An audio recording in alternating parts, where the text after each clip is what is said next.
Hey guys, this is Jason. I'm reviewing The Bride, directed by Maggie Gyllenhaal, and this is going to be a different take on The Bride of Frankenstein, where this takes place in the 1930s. And this movie is about Frankenstein, or Frank for short, bringing a girl back from the dead so that he can have a life with her and be married, where both of them create more havoc and get popular around the world and fall in love Bonnie and Clyde style. Now, before we get into my thoughts on this film, I just want to mention I'm noticing that a lot of people aren't subscribing to my channel. So if you guys like my videos and you enjoy what I do, then please leave a like and subscribe to my channel because it helps my channel grow and helps YouTube recommend it. This is a new take on the Frankenstein story based off of Mary Shelley's book, and we just got the Guillermo del Toro film very recently. But this time it's gonna be different, where it's gonna be focusing on the bride being the main lead. And that's kind of unique because we don't have that many movies that are based off of the Bride of Frankenstein, because most of the Frankenstein movies we've gotten in the past are just about Frankenstein's monster, while the Bride of Frankenstein is just on to the side. But this time, the bride is going to be the main lead in this film, and this time it's being directed by Maggie Gyllenhaal, who is a really good actress in movies like The Dark Knight, and I do think she's a great actress overall, and I was kind of interested in seeing her take on the Bride of Frankenstein, so I was curious to see her take on the Bride of Frankenstein, and even the trailers got me more intrigued. So the good first, the production design is fantastic. It makes you feel like you're watching a film that takes place in the 1930s, with all the sets, the costumes, the setting, the movies that the characters watch, while also adding in the dark tone with the hue colors, with either using greens, browns, and blues, where it kind of reminded me of the first Joker film and how that movie used its setting. Speaking of the Joker film, the composer of that film also did the music for this film, and she does a really good job here, where she uses it to capture some of the more serious moments and some of the more supernatural moments as well. And the acting is really good. Christian Bale does a really good job as Frankenstein's monster. He felt like the character, the way he moves, and the makeup on him is great as well. Others like Peter Skarsgard are good, Penelope Cruz, Jake Gyllenhaal, and Annette Bening were all really good. And of course, I gotta mention the star of this film, Jessie Buckley as the bride herself. She does a lot with her performance, where at times she'll just be calm when she needs to be, but also be very loud and energetic and over the top. And you can tell that she is giving it her all as the character, and she does a really good job here. And both her and Bale have really good chemistry here. You definitely feel like you're seeing their romance blossom. And when you see them have their moments together, when they're not like being vulgar with each other or yelling or shouting, you can definitely see that they are trying to become a couple like Frank wanted them to be. Unfortunately, those are the only good things I found in this film, because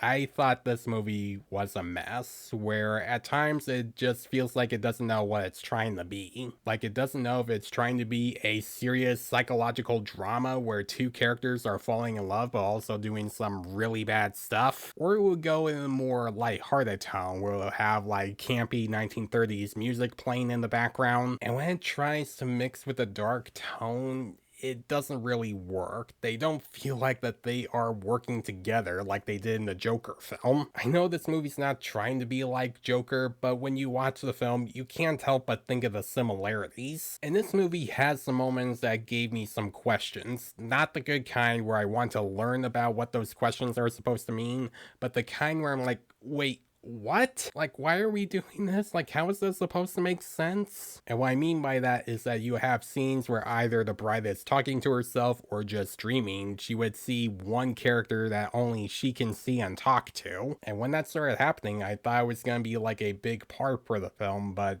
it's not. It's just barely mentioned, which is kind of strange that you would decide to include it in the film when it barely serves a purpose. It also doesn't make sense why it's there, where you're just thinking to yourself, why is that a big part in the film? Who knows? It's never explained. It never becomes a big part later on. And besides that, most of this film is just Jessie Buckley and Christian Bale that are constantly yelling and screaming at each other vulgarly throughout the entire film, which I know they are supposed to be like like that because they are kind of like that in other versions of Frankenstein and the Bride, but unfortunately, that's like 90% of this film of them doing that, barely having moments where they would just have relaxed or try to talk to each other. Especially with our two main leads, like Frankenstein. I mean, I know this film kind of expects us to know how Frankenstein was created, but this is supposed to be like a different take on the story, so you gotta add a little bit of development to him, instead of just letting us already know who the character is and how he was created. I mean, maybe the reason they didn't do that is just to have it be on the Bride instead,